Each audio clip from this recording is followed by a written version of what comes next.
if you can just come together. Yeah, right. So there's a phenomena that's known as morphic resonance. Morphic means body, and resonance, as you know, or resonate means to move.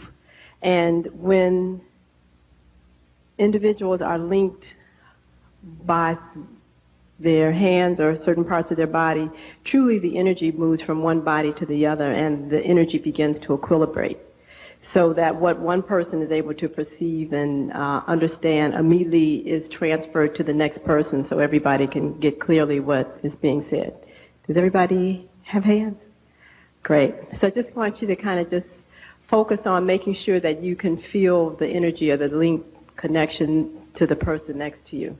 And just relax and know that this information really is very old and ancient to you, but we're going to be waking up some genetic memory and giving you some information about a wonderful new perspective as to how you can look at your imbalances or illnesses if you have any. And for those of you that have family members that are perceiving themselves as being ill, that you can really get a clear understanding as to really what's happening to them. So how does everybody feel? Does everybody feel connected? Okay, great. Okay. So why don't we sit down? So for those of you who feel it comfortable to write, fine, but I prefer, how you doing? I prefer that you just kind of relax. The flyer that was passed around the city has a lot of information that could be discussed on these very diseases, prostate disease and uterine fibroids and cancer, and there was just a whole list of stuff. One of the things that I knew about New York City many, many years ago, there used to be a man that, he's still here as I understand, a reverend, that used to broadcast in Omaha, Nebraska when I was in medical school. From here to Omaha, and I used to listen to him when I had the time. His name was Reverend Ike. I'm sure some of you might have heard of him. You know, so in regards to what your personal opinion might be, he used to say something very interesting, that he used to always say that he never allowed the subject of his discussion to interfere with what he had to say. And so that's the takeoff that we're going to talk about today, because I want you to understand that all the things that are on the flyer definitely have a common cause and have a common solution. So whether it's in males or females, or whether we're looking at illnesses of children, one of the things that I've discovered is that the lack of understanding of what really composes a human being is part of the problem as to why we don't understand what these disfigurements, these imbalances are in the body. I clearly understand that every experience that we have is an opportunity for us to grow and to learn more about ourselves, and truly is an initiation into our God self. Now, please pay close attention to what I'm saying, because when you look in the dictionary, if you look at what the definition of a God is, it is actually a title that is bestowed upon a human being. It is not the proper title to give to that creates all things known and unknown to us. That's a totally different entity. And as a matter of fact, God essence or Godship is part of your destiny and part of your birthright. In the world of physics, there's been tremendous amount of information that's been expressed mathematically to talk about the unlimitedness relative to the energies present in this dimension that we can absorb to transmute, to transcend, to become all kinds of things. But this energy, this light, literally, can only be assessed with proper consciousness or thought. There's something that we are very concerned about in making sure that in our community that men, and especially the women, begin to understand that there are laws that govern this dimension. And irregardless of whether we are aware of them or not, we still are accountable and will always experience their effects. So when we are living in our own world and we do not understand these greater laws that sustain everything, we really usually are living in opposition to them, and it is the stress, the resistance, and the out of alignment with these laws that govern everything that are responsible for a lot of the discomfort, a lot of the perceptions of inadequacy, etc., that we have. There's nothing that comes to this dimension that does not already have a space in time created for it and has not been endowed with a divine gift and talent that based upon its mentality can allow it to be the most wealthiest person in this dimension or the poorest. So when we begin to interview people in my office where they really do not understand that they're here for a specific reason with specific gifts and talents that are innate and natural that flow through them, and that there are people waiting to give them whatever they might want for these talents. There are people waiting to supply them with the resources necessary to provide the talent, etc. And they really begin to feel that they're just out here on their own, that they have to compete. Just a litany of very debilitating, how can I say, non-esteeming concepts. Immediately disease begins to enter into the vehicle of that individual. Now, let's get a clear understanding of what it is to be human. Most of us are still walking around thinking that having a physical body is what composes being a human being. That is a component of being a human. But the greatest attributes and the seed immortality for being a human comes from the mental and emotional and soul bodies. Now, people walk around talking about spirituality, etc., but when we talk about this from an energetic level, and when we look at what the spirit is, it is actually a force that an individual creates for themselves based upon a particular type of lifestyle that involves interaction between the mental and emotional body. When we begin to sit and listen to people who come to us with diseases in their physical body, the first thing we begin to note is that these individuals have no rapport at all with their emotional body. They don't know what they feel. They don't allow themselves to feel. Or what they do feel, they recognize that they force their body to do something totally contradictory to that. When we are listening to their values and their belief systems, when we ask, why do you have this value? Why do you have this belief system? It isn't anything that they necessarily are truly rooted in wanting to believe for themselves on many instances. It is because of either inherited values and belief systems or assumed values and belief systems because of the numbers of people who are saying and doing the same thing, that they just accept this as a norm. However, the bottom line is that when they recognize that what they espouse and what they believe on a mental level is totally in conflict to what they're doing on a emotional level, and then they force their body to do something totally different from the mental and emotional body, it is real. Now, how is it real? And this is finally what's coming to the forefront. There is a science known as psychoneuroimmunology, and this is something that I'm very fascinated with and have decided to dedicate the rest of my life to, because very few of us are recognizing that the etheric aspects of ourselves, our emotions, our thoughts, become physical when the brain processes them. The mind and the brain are a total separate entity. The emotional body and the brain are a total separate entity. It is a factory, the brain, that is responsible for taking high vibratory frequencies, which are thoughts and feelings, and translate them, actually transform them, I should say, into a chemical reality.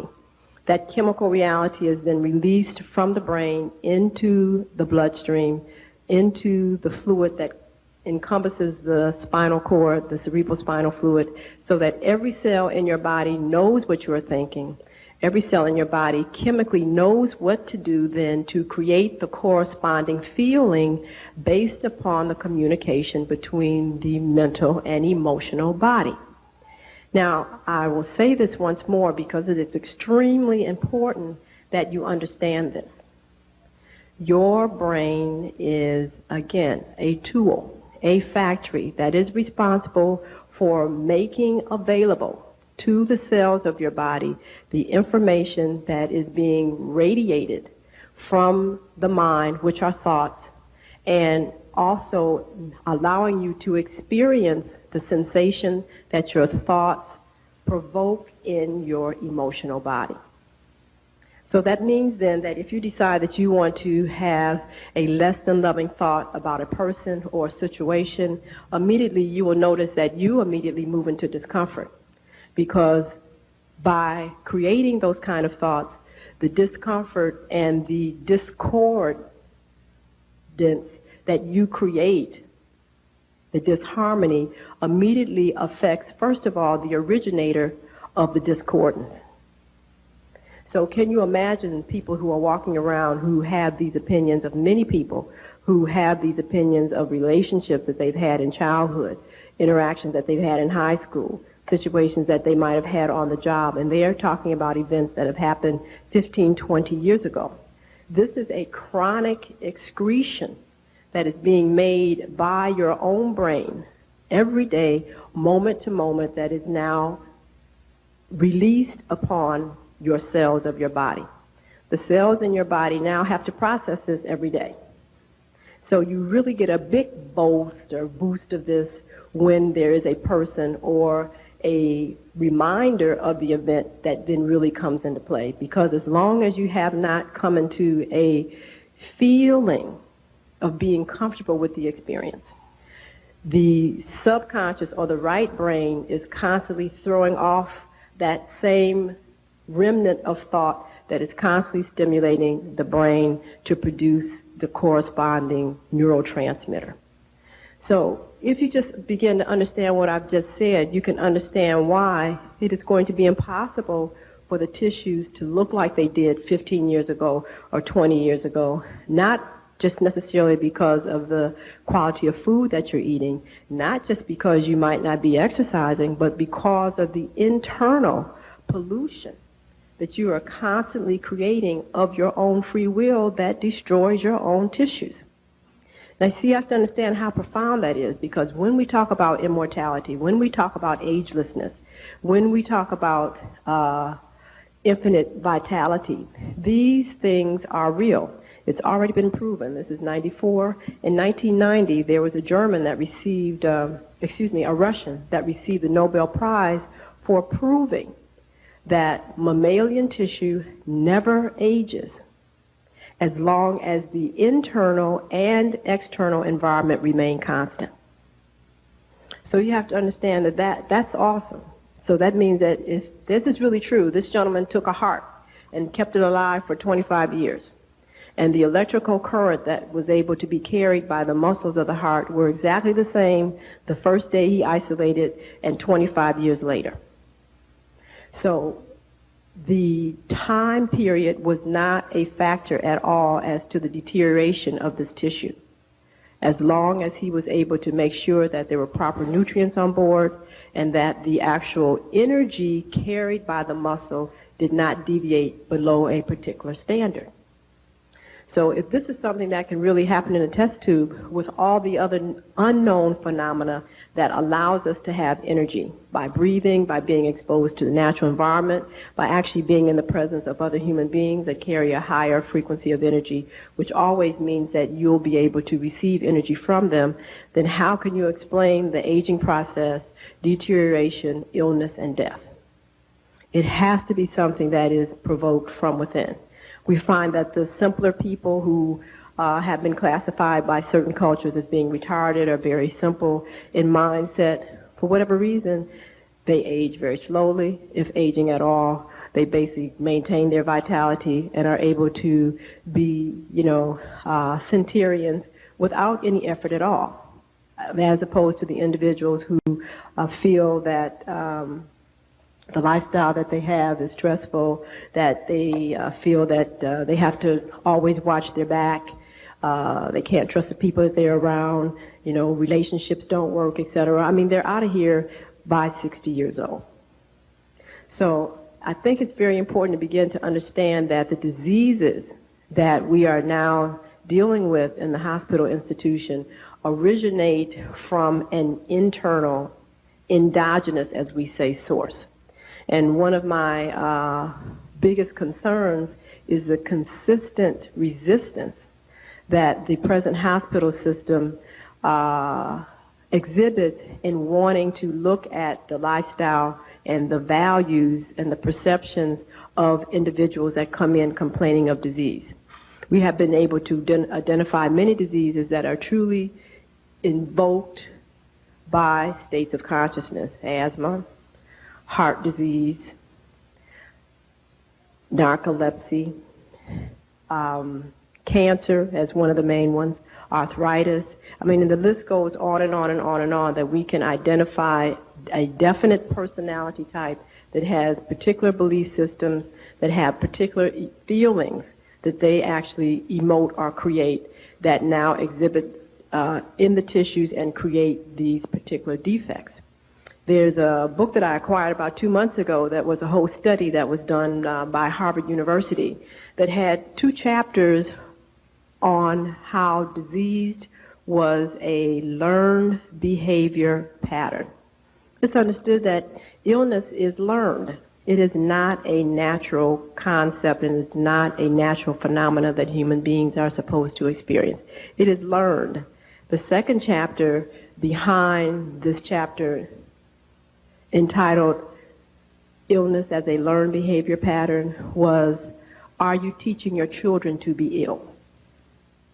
Which was very, very interesting, because then they began to elucidate how certain behavior patterns in the parents, certain communications, and also the exposure to information such as watching TV and recognizing that supposedly if you overeat, you're supposed to have an upset stomach, and then you're supposed to take Tums, or if your nose is running, then that automatically means that you have a cold, so therefore you've got to have NyQuil or whatever else, and if your eyes seem to be stinging or whatever, then that's a problem.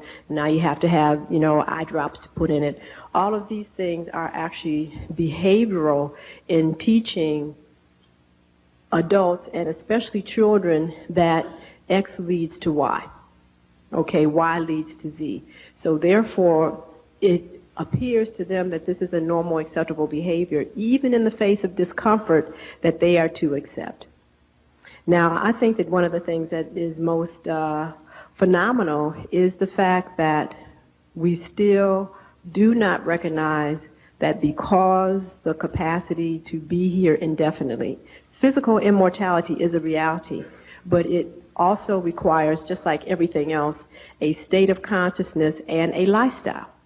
And we have to accept that. It's just like anything else. If you're not willing to basically understand the technique to generate the phenomena, you can't have it. It's just that simple. So the idea to just assume that you don't have to do anything but just sit there like a bump on a log and you're going to be here for 200 years is inappropriate.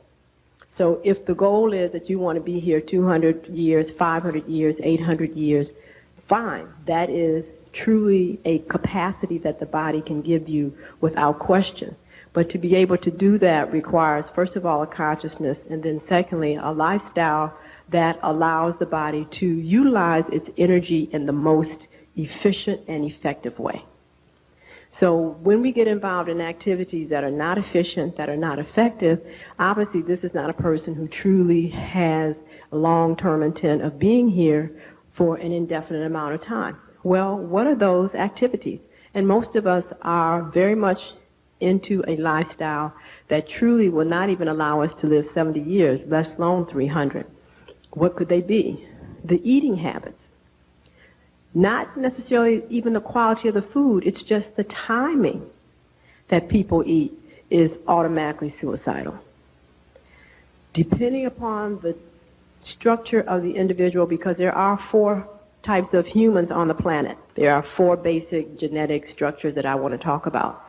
Truly, they all have different metabolisms, different diets, different lifestyles are created for different activities, and have a different relationship with the sun.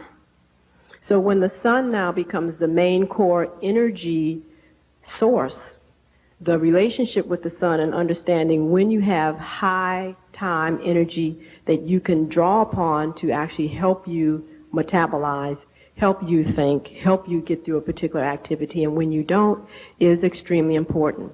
A good example of that is truly in the melanin dominant, because melanin, being an encapsulation of all of the known and unknown light spectrum, truly resonates from the sun. So when we begin to utilize our bodies in a way that is antagonistic to allowing ourselves to ride with the energy that's on the planet at any particular time now becomes a problem. It is a known fact that for all organisms, because the sun is the sundial for what's happening in this dimension, that there's a time and a place for everything. Everything moves in a rest and a motion and a motion and a rest. So these are just basic understandings that one has to understand about themselves on a day-to-day basis. When, for example, that we eat, when we know that the energy on the planet is the lowest, there's no sun, there's no heat, etc., but we eat a meal that is extremely heavy, and then we ourselves do not assist the body in allowing that food to be able to pass through the digestive tract, sit in a tremendous amount of stress on the body. I don't think many people really recognize, and there's a test that we do known as live cell, that when they eat this way, large particles of food actually pass through the wall of the digestive tract and go into the bloodstream. When that happens, that immediately kicks in the immune system to have to handle this foreign body. And on our TV set in our office, we are able to see undigested food having to be phagocytized by your white blood cells. Because if it is allowed to continue to just stay around in the bloodstream, just a whole toxic reaction occurs. So that if the little fibers or fingers that are on the walls of the digestive tract are not assisted in absorbing those nutrients and processing them, then when it goes through the wall of the digestive tract, your immune system now is consumed with having to eat the residue. Now that means then that if there's bacteria present, or there's other pathogens that are in the air, etc., they are not available to take care of more threatening activities because they got to eat the residue from an indigested or undigested meal. So now, therefore, when we start having symptoms of feeling just tired, lethargic, anything in the air and in the environment seems to bother you, many times we can also identify that these people have terrible eating habits and they do their largest eating at nighttime after the sun has gone down. That is a no-no. That will truly sap your life force energy very, very rapidly and really have you in a serious state of health, usually by the time you're in your late 50s or 60s. But by the time you look at the condition of your body, you've actually lost a lot of your youthfulness and resilience. The idea of not understanding that the concept of creating a self-defrosting refrigerator or an auto-cleansing oven, a self-cleansing oven, is no more than the human being that created it really creating themselves. Auto-cleansing or self-cleansing is a natural phenomena of the body. It is known as purification. And the purification process is where the body will increase its body temperature. It will automatically turn on its own heating system to liquefy toxins that have accumulated in the body.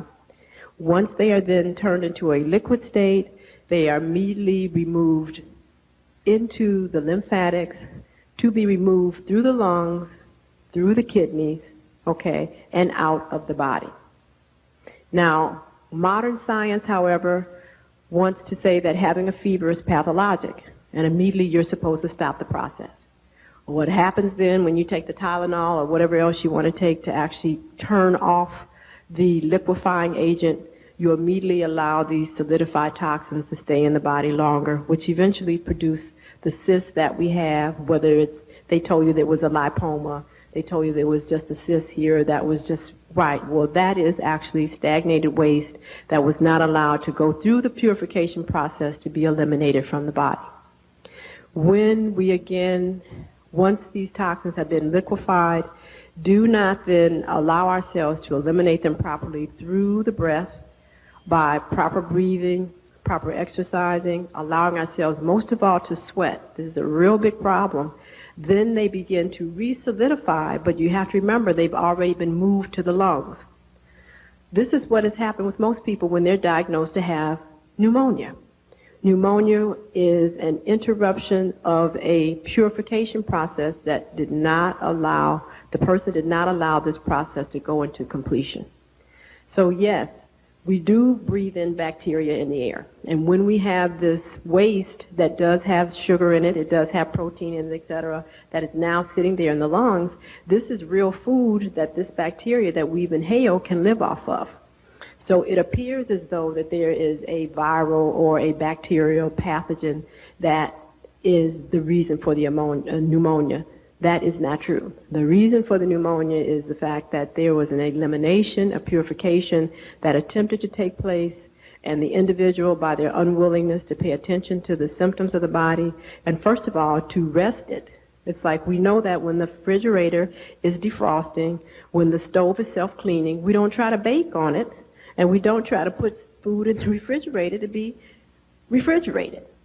Okay, we let the process go through the whole motion, let it clean itself up, and then we know now that we can put our food back in the refrigerator, that we can now continue to cook on it.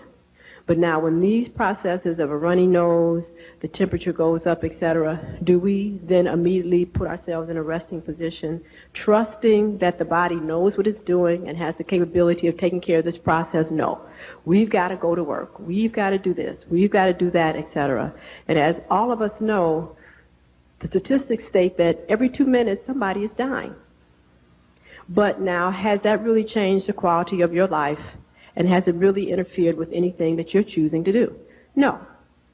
Which means then that if people are dying every 2 minutes and we have an agenda for ourselves that their moving off the planet does not change what it is that we want to do. There's something else, even if they were the bus driver, the cab driver, or whatever else, there's somebody come along to still get you where you want to go or service you. So the idea that all of a sudden the world ends because you don't go to your job, or, you know, life starts because you're not willing to honor yourself, immediately puts you in the range of the individuals who also are going to be going to the graveyard. You're going to be one of these 2 people every 2 minutes that's going to be leaving here. Excellent example is as we came out the office yesterday, there was a taxi parked in front of the hotel, and the doorman just kind of says to us, well, yeah, this cab is here because the cab driver slumped over on the wheel and had a massive heart attack and died. So, you know, the ambulance was making noise behind us, but, you know, I didn't really pay much attention. But it was because they had just pulled the man off the steering wheel and threw him in the back of the truck, and he was on his way to the morgue. Now, there is no way that this gentleman did not know that he was having problems with his heart. The heart just never, ever stops like that. These people always have symptoms. Indigestion for long periods of time, heaviness on the chest, ringing in the ears, pain down the arm. He had all of these symptoms. I know that he did. But now his unwillingness to recognize that his body was giving him signs and symptoms that it needed to do nothing more than purify itself is now the fact that he'll never drive another taxi again. And, of course, 1 hour later, somebody else came and got the taxi, and they're driving on. So it's very interesting that now, because people have lost the esteem of self, the value of how important you are, that there's a whole industry to help you even repress all these symptoms so you can get to the job. So when you turn the TV on, from the time you turn it on, they're telling you to take Dristan for this, something for that. And all of these symptoms that they're addressing are symptoms of purification and elimination of waste. So this is very, very dangerous when you recognize that there's a whole industry that now has been created to making sure that if you're not aware of the natural cleansing process that your body will go through, that you can actually pay to feel better on your way to the grave. You'll be actually paying to feel better on your way to the grave. So when the aspirin stops the temperature, when the pain relievers stop the aching pain, etc., what is actually happening in your body? And it's very important for you to understand that your body is a gift. It is the greatest tool that has been given to you. It is not your enemy. It has no intentions of wanting to abandon you. It has no intentions of wanting to bring pain on you. But if like anything, you don't take time to learn how it functions, to learn what it does, what it should be doing, and how to care for it, how can you get the best out of it? It's like a person who has a wonderful automobile but has not taken any time to learn what it needs for maintenance, how to get the best mileage out of it, etc. They find that they don't have a good rapport with it. And eventually, if they don't pay attention, it can definitely cause them to lose lots of money. And most of all, it can cause you to lose your life. An automobile was not built to do any of these things except to be able in comfort and in style to get you from point A to point B. But it is the rapport, the lack of rapport, that causes all this other stuff that people are experiencing. We have to stop putting it on the automobile, or we have to stop putting it on the drugs, blaming the drugs. We have to take full responsibility that our unwillingness to have a value on understanding what our relationship is to ourselves and what it is that we expect to have as a quality of life is very, very, very important. You know, we have people that they eat some very interesting things. And, you know, we talk about the fact that you can be here indefinitely. Immortality is a reality. But now it's just common sense. You don't have to have, you know, any extensive IQ to recognize that you cannot eat dead and denatured food and not have to finally use your own life force energy to metabolize it. The key is that at least you want to be putting things in your body that break even as far as energy goes, or actually gives you more energy than you feel that you have at the moment. And we see many individuals that will eat things that by the time they're able to gnaw this stuff down, they are totally unconscious. Totally unconscious, which has automatically told them that what little energy they did have that allowed them to be able to get this into their mouth and chew it, it sapped all of that. That's all gone. You know, and we've all been victim of this because we didn't have this information. I mean, this is one of the things that really woke me up about having to make some changes in my life that truly were not introduced to me because of my home environment. When I was doing my residency, I had my OB stint, and it was intense because I was on 36 hours, off 12. And so those 36 hours, I had to be awake and able to respond to women coming in labor, women coming in with symptoms in the emergency room, and having to deal with any problems that were on the postpartum wing. So I recognized that when I wasn't busy and I had time to get down to the hot lunch table before they closed, that when I could get my favorite piece of meat, which was beef, that the rest of my evening was over. And I would recognize on days when I got so busy that the hot lunch line was closed and all was available was just raw, fresh salads, you know, some Jell-O, whatever else, etc. And I stopped eating Jell-O a long time ago when I figured out why the cow's face was on the box. You know, I recognized that I had energy still to be able to get through the night. So, you know, I didn't feel full eating just a salad, but I recognized that I still had surplus energy that I could function.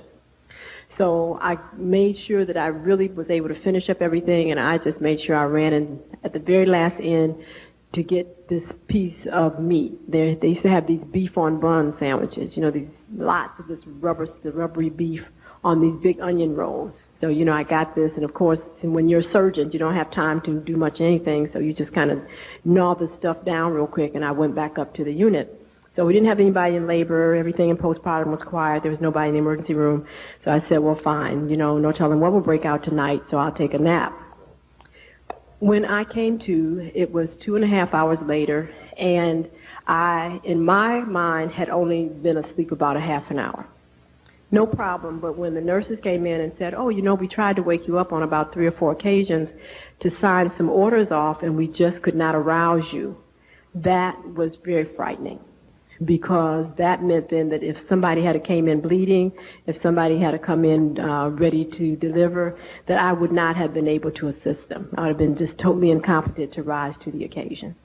And I was very concerned about that, and I said, well, you know, do I have some kind of disease? What's going on? I mean, I can't finish this residency if I can't be able to be aroused at the proper time. And I had never done this before. So I went to the endocrinologist to find out if I had some kind of endocrine problem, was it my thyroid or whatever. So his thing was, well, you know, you could lose 10 pounds, but otherwise you're fine. Now, did that help me at all? No, because I recognized that I had a problem because I still did not have an answer for not being able to be coherent and be able to be aroused for 2 hours out of my life. And people are expecting me to be available to assist them. So I said, well, let me just pay attention to what was going on at the time that this happened. And it was very clear to me that, again, this did not happen to me when I did not eat beef. So I said, well, let me do the experiment, because I had never heard of meat causing these kind of problems. That had never been ever taught to me, never said in medical school or anything, but I'm just going by what my body was telling me. I said, okay, well, let me not eat any more beef and just see what happens. Lo and behold, it never happened again. So I was like, that's really interesting. I said, I won't tell this to anybody because they won't believe it, but I just will recognize that, I have an allergic reaction to beef, okay, because that's what we're just going to say this is. So then I started noticing that I started getting drowsy when I ate chicken. So I was like, oh, now that's real interesting because, this sensation of wanting to just kind of sit down and be quiet and not feel like really wanting to think a lot was starting to occur with chicken. So I said, well, I think I better leave that alone. So I stopped eating chicken, and that never came back again. So I would eat fish, and I started having a craving for a lot of protein, so I started eating cheese. As a matter of fact, there was a wholesale house in Detroit where you could get pretty good quality cheeses very inexpensively. So I would buy 5, 7, 8 pounds of cheese, and it would be gone in a week. So I was like, oh, that's, and I loved it, no problem. Nobody ever told me that this stuff wasn't good for me. But, I love shoes. So I looked down at my foot one day, and I recognized I started getting this bulge at the base of my big toe. And I was like, oh, no, there's just no way that I could just be getting a bunion. I could not even understand that. So, I just said, what is it that I'm doing that I did not normally do that would cause this phenomenon? See, I was just not willing to accept that this is just something that just happens and you just move on. Now, whether that was my vanity, I don't know, but I just was not going to accept the fact that my toe was supposed to turn inward on its own. So, therefore, it came to me that, I was eating all this cheese. I mean, you're eating 5 to 7 pounds of cheese a week. So I said, well, let me just not eat this anymore. I said, okay, we'll give this a little experiment. In 2 months' time after I stopped eating cheese, my foot straightened out. This lump went away. So I'm like, oh, this is real interesting. So I recognized that animal products, flesh, and their byproducts were something that I could not include in my diet. If I wanted to stay healthy, if I wanted to stay alert, and most of all, if I didn't want my body structure to actually change. So this was still my own personal experience. I didn't necessarily equate this to other people's. And I just kind of tell you this story to let you know that from my own experience, how I felt, what was happening to my body, I recognized that there's a direct correlation with the foods I was eating and the changes that were happening to my body, which were degenerative. Now, there are many, many things that can cause these same phenomena, but what is the underlying factor here? The underlying factor is that I was eating foods that had minimal energy in them that was causing my body to have to give up its energy where the normal natural phenomena keeping my body static was not able to occur anymore. It actually was putting me in a negative energy deficit. So obviously when we eat food that comes out of a can, when it's frozen, when it's day old, 1 day, 2 day, 3 days old food, it has no energy in it. It has no energy in it. And so when you eat that food, you will actually recognize that it will usurp your life force energy. These are really important basic laws that you have to remember if you want to talk about not aging and actually being here for long periods of time. The key is to be able to be appropriately aware of the accountability of how you're using your energy. It's an equation. You have X amount of energy. You also have X amount of resources to draw energy on so that upon or from so that you don't have to use your own. And if you're not paying attention to what has energy, that by the time you eat it, you have been able to restore your energy from digesting it and absorb extra energy, then you're going to have problems. And it's really that simple. Now, what I find is so interesting is that the structure of the African, because they are what I call sun dominant or have the capacity to absorb a tremendous amount of energy from the sun, that they can eat foods that have basic minimal nutrients and be able to use them completely. And the amount of death that we have, the amount of deterioration and aging is totally in opposition to the innate capacity to be here indefinitely. But I also recognize that being in an unnatural environment, not understanding how to properly cope and adjust to an unnatural environment, that is, that living above the 42nd degree latitude for Africans automatically cuts you off of a tremendous amount of sunlight. And then not understanding the need to have to honor the fact that you come from an open air society. We need much, much more air. We cannot be in very closed type places like Caucasians can, because they've been conditioned to live in areas with high carbon monoxide for thousands of years. We cannot do that. So when the windows are not open, if everything is sealed down, when there's no light, etc., and most of all, when there's a lot of dust and debris around, it takes a tremendous toll upon us. So these are just basic things that one has to understand, and it's a necessity to expose ourselves to as much sunlight as possible. Now, these things have already been documented, so why aren't they taught to the children? It is because one is that the parents obviously don't have the information, and two, the schools that our children go to are not geared to teach them from a perception of who they are as the norm.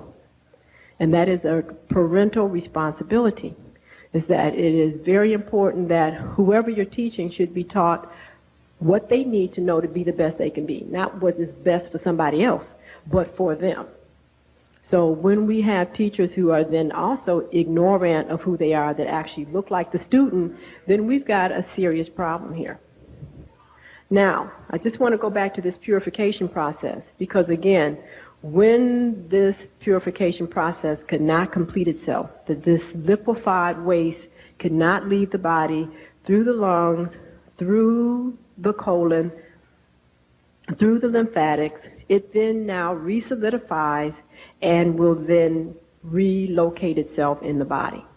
Now, why does it perhaps locate itself in the lungs or in the arm or in the leg or in the prostate or in the uterus, etc.? Well, now that's a very interesting phenomenon, and we have begun to understand that truly the location of disease, waste in the body, is due to the perception of the mindset of the individual and their emotional body. For example, prostate disease. Prostate disease is a reflection of women who have true issues around accepting their nurturing capacity. The uterus on the physical level is the innate resource for nurturing. It is the first house for an incoming soul, and it will take care of that soul for 9 months until it is able to stand on its own, which is known as birth. The uterus and that capacity to nurture also has an emotional body, and it also has a mental body. And we notice that women who do not appreciate the nurturing capacity, whether it's on a physical level, have also emotional and mental issues around nurturing at all. We ask them about their relationships with their mates. They're strained or either totally void because of the inability to deal with differences in relationships that have allowed them to feel less than loved and hurt. We find that there have definitely been issues to decide if they would even allow their uterus to be a incubator or a nurturing chamber, and have had usually one or more abortions. As a matter of fact, the Afro-American women in this country supply the most placentas and the most fetuses for the cosmetic and research industries. There is definitely an issue around the African woman recognizing that her life force energy should be used for something that she truly believes is something that she should be doing. When we sit down and talk to these women with uterine fibroids, the jobs that they perform every day are jobs that if they were to really ideally be living their ideal life, they would never even think about performing. So the understanding is that whenever you're involved in something, exchanging your life force energy, that is a form of nurturing and sustaining. So for the woman, everything that she's involved in is a child, whether it's preparing a meal, whether it's writing a letter, whether it's making a garment, whether it's, performing a job for someone else. All of these are actually her children. So therefore, when there are ambivalences about the proper use of this nurturing energy, whether it's with her children, with her mate, or on the job that she is, the thoughts that she has will actually now be attached to the physical internal representation of that part of the body that actually is the prototype for that type of activity. Does that make sense? So therefore, the physical uterus is the prototype for nurturing on whatever level. And when there's issues around the proper use of that energy, then now her reluctance to want to be accountable for the honest and direct use of that actually puts that organ under psychic attack. Therefore, the brain translates that ambivalence, that emotional mental conflict into a substance, and the uterus being sensitive to that is now having to deal with the collection of toxins that creates. So we have identified that obviously having a hysterectomy is totally inappropriate, and these women go on to have a tremendous amount of other side effects from that, because the disease, which is a mental emotional conflict, was never treated. Taking Lupron, which is a drug that actually turns these women now completely into men. They totally can't nurture anything, because nurturing of sorts is not actually a male characteristic. Okay, sustaining something is, but the actual art of creating to manifest is not a masculine trait. So now they totally become men. So we have a real issue here. They get secondary sideburns, hairs on their chin, the whole bit, lose their cycles, etc. That is not an appropriate treatment for this kind of disease.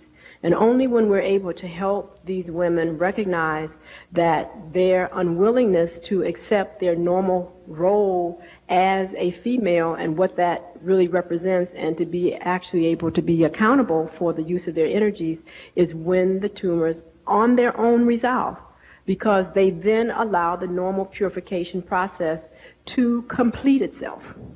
So uterine fibroids is no more than an attempt of a purification that has been arrested by the resistance of a mind and an emotional body to come into alignment. So when these women are willing to leave the jobs that they know they don't want to be on, when they're willing to recognize that obviously if you withhold, you have to be withheld from, so you can't expect someone to give you something that you're not willing to give, that is, that you don't trust your mate, you don't trust the person you're involved in, then how can he completely submit to you? That's ridiculous. So, we form all of these perceptions here on misconceived information that basically causes us to produce these toxic states that cannot be totally eliminated from the body.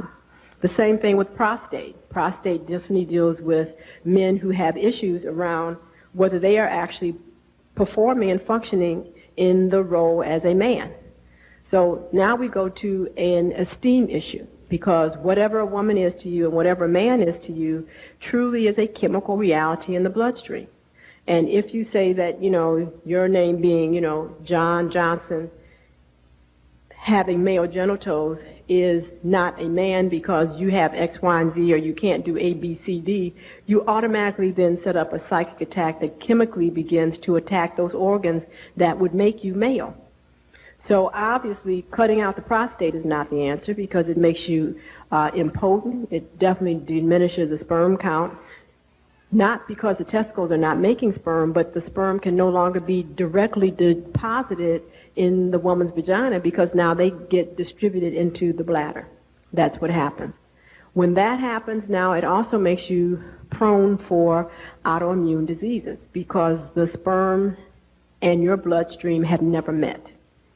So in the bladder, when the sperm now has access to the bladder, because normally it does not, when the capsule of the prostate has not been interrupted, the bloodstream is like, oh my goodness, well, what is this? We've never seen this before. We have no idea what it got to be a foreign invader. So now the immune system becomes activated, and little missiles, which we call antibodies, now are made against the sperm. And wherever they're coming from, the missiles are activated to destroy that area. So then we see these men begin to have all kind of funny problems go on, etc., because of the fact that they had misperceptions of who they are and how they should function, which is something that needs to be purified and clarified within the communication between their emotional and mental self, not to be repressed with a drug. They give you estrogen for this, not to have it cut out, but to actually deal with the mental emotional conflict. But now I think this gets very interesting, because when individuals are not recognizing that it is the mind and the emotions that determine the contour, the shape, the actual action of the physical body, they think that they can really start playing games and that they don't have to actually speak about what they're feeling and thinking, and nobody will know. Now, this has been one of the greatest charades that I've seen this century, is that whatever you are thinking and whatever you feel is determined and exhibited by your physical body. So when you are excess in emotional ways, oh yeah, you're going to be overweight. There's no way. These are truly emotionally burdened individuals. And there's no way that you can tell me that you're not sensitive and that you are definitely not carrying a lot of emotional stuff, because that is what fat actually represents. Okay, individuals who have these huge, big chests, that's all they do is go lift weights every day, etc. These are very insecure, inadequate individuals that use this as a means of shielding their emotions.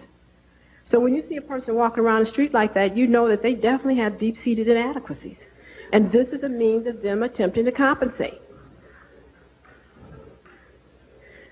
So it's like, okay, this is real interesting. You can't hide your emotions and what you are thinking.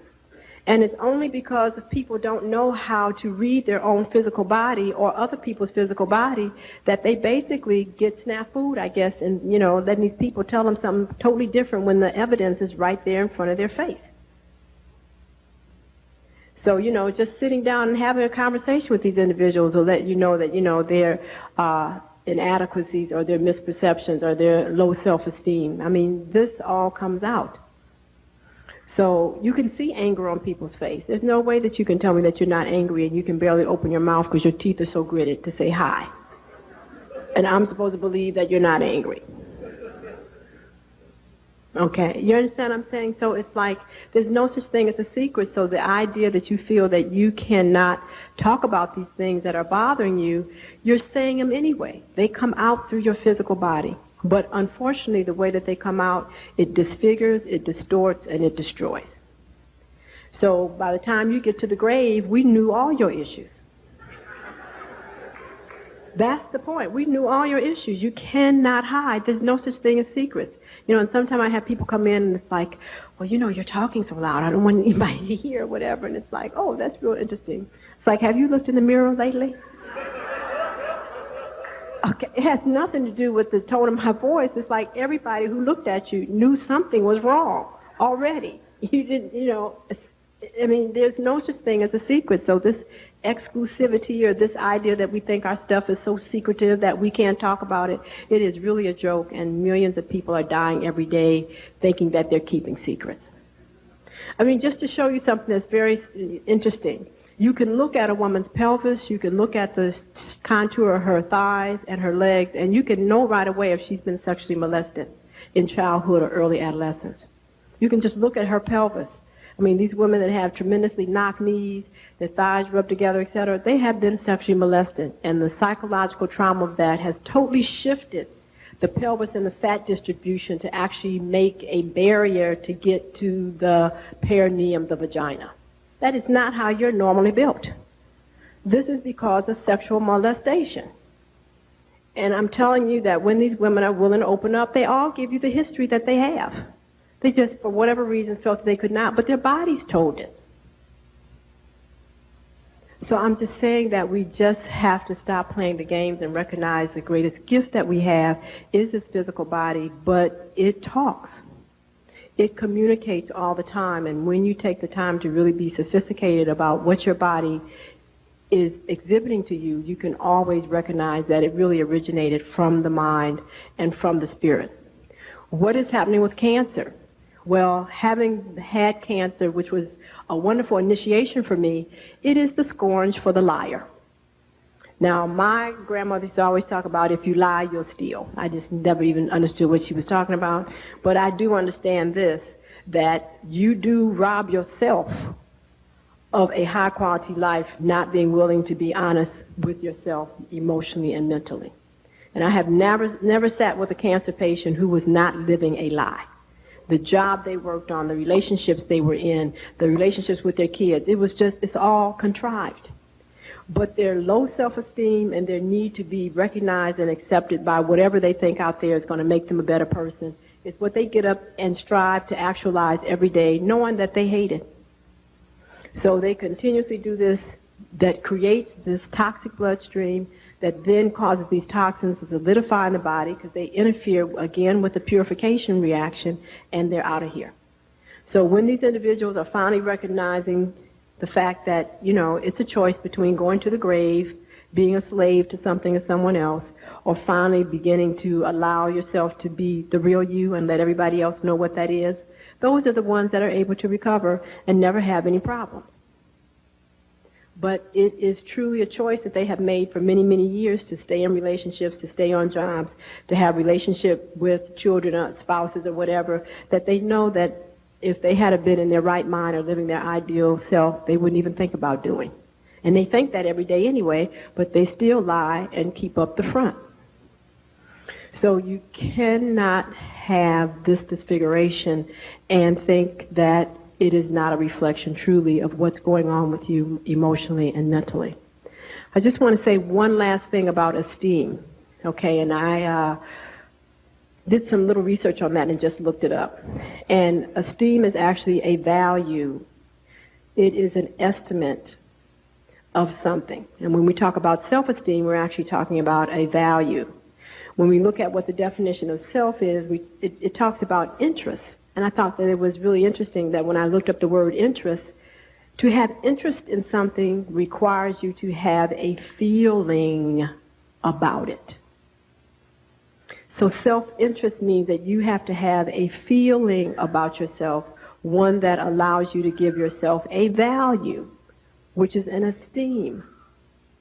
So when we define ourselves as something that when we think about our name or when we look ourselves in the mirror, that we automatically go into a discomforting feeling, it is the foundation for addiction. Now you want to know why people are addicts? That is why. It is because when they think about themselves based on the definition, the value, the esteem that they have assigned themselves, they automatically go into pain, and to get out of the pain, they use a substance or an activity. Now, see, you have to understand how much low self-esteem there is on the planet. So it has nothing to do with whether you drive in a big car or you wear $100,000 suits, if there's such a thing. It has something to do with the fact that when you look in the mirror or you recite your name to yourself, you automatically go into pain because the value of what you think you are does not make you comfortable. Now, this is all self-inflicted. It has nothing to do with nothing outside of you. So if you decide that being a black man in America is a horrible thing, then obviously every day you wake up, you got to do something about the pain. Oh, but this is real serious. You've got to do something about the pain. So therefore, when I wake up and recognize that my name is Joe Blow and I'm a black man in America and I don't have this and I don't have that and I don't have the other, then it's like, yes, where's the pipe? Where's the marijuana, et cetera, and we'll sit this day out. That's exactly what's happening all over this country.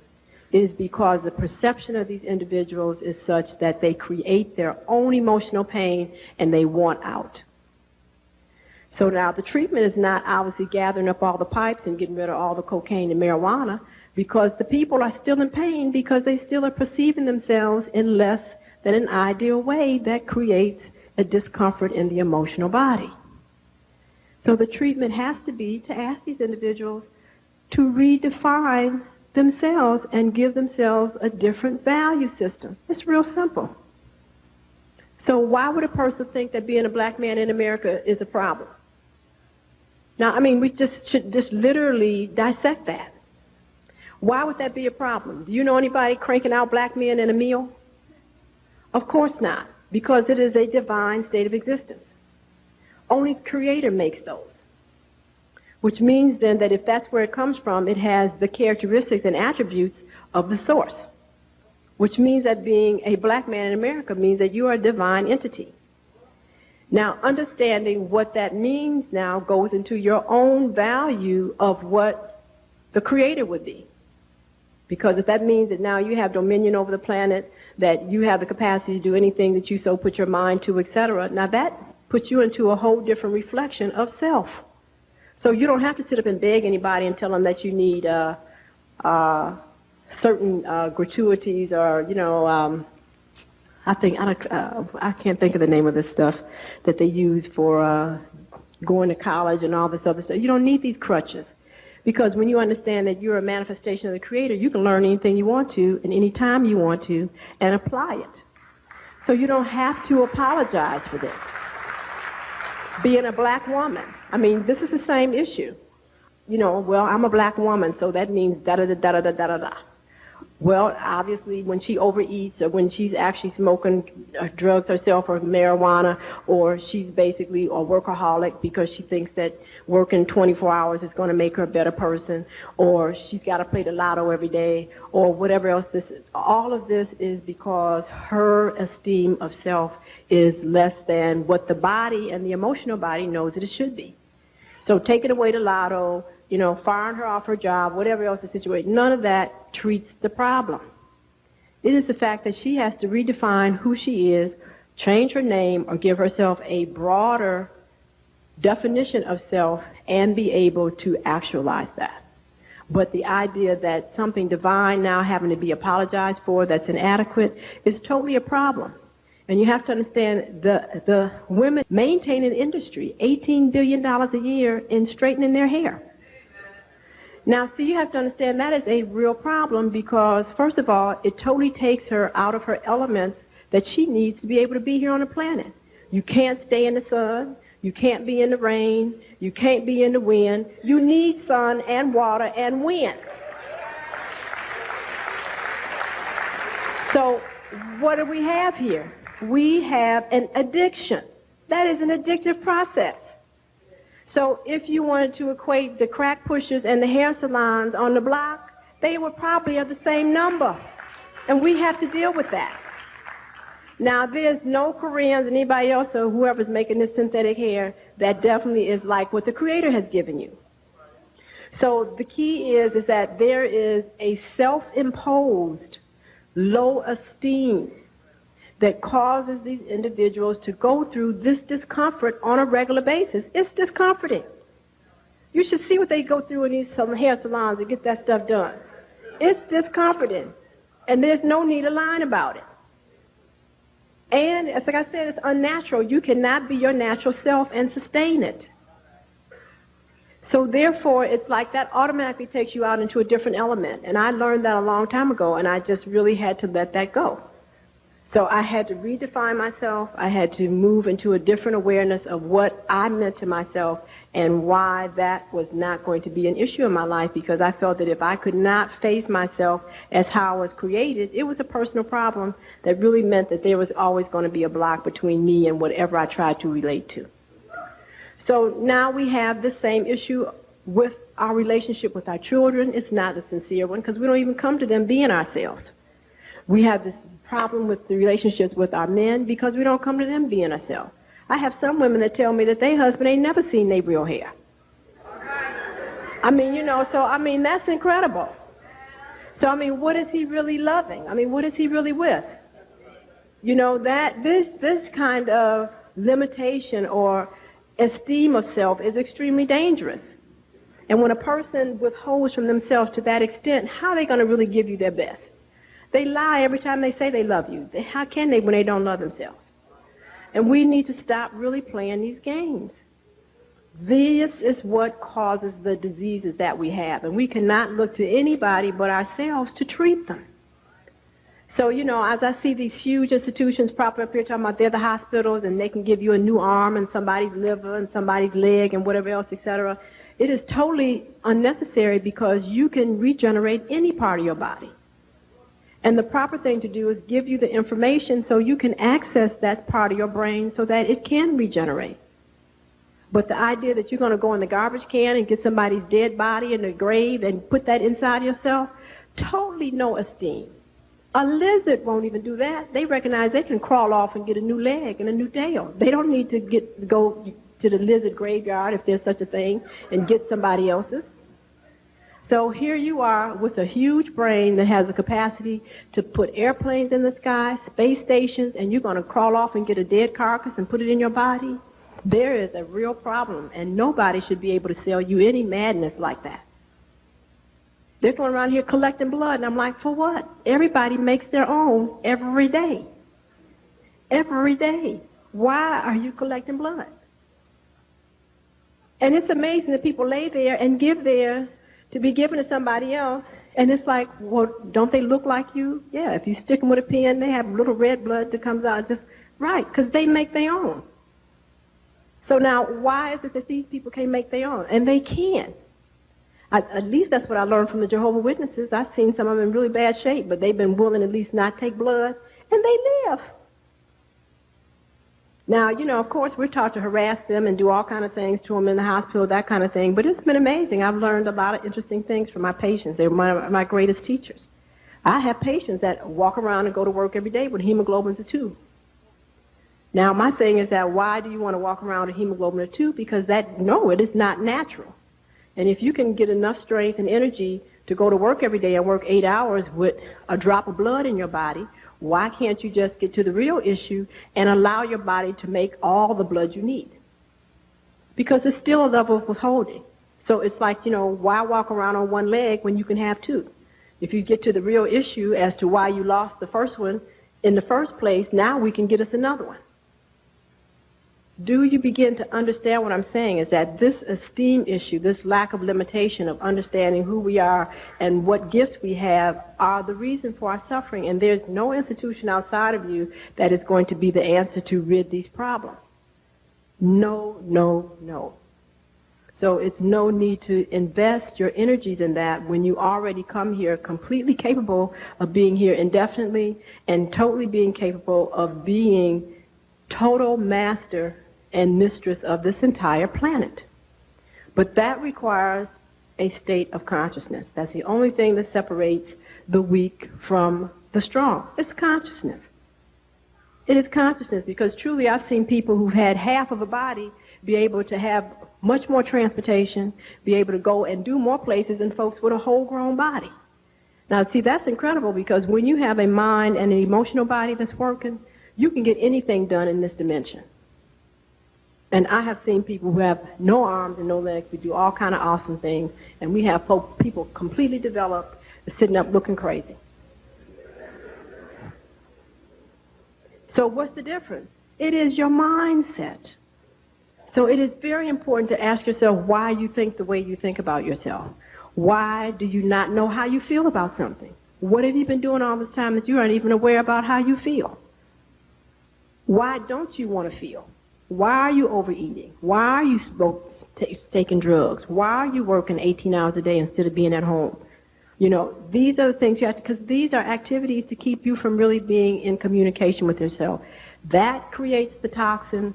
That persistence in the same old behavior inhibits the purification process, and then yes, somebody has to cut it out of you or cut it off or poison it out of you, and this is why you have these diseases. So again, the cause originates from within: mental, emotional, conflict, lack of compatibility, lack of communication with self, and most of all, an unwillingness to assign yourself the proper esteem value. That's very, very important. So the name you call yourself, you have to be very clear about what that means, and if it doesn't contain all the definitions that should be under it, you need to get busy then augmenting it, or either get a new name. But the idea that you're going to settle for less is a no-no, because you cannot have a healthy body and do that. Thank you.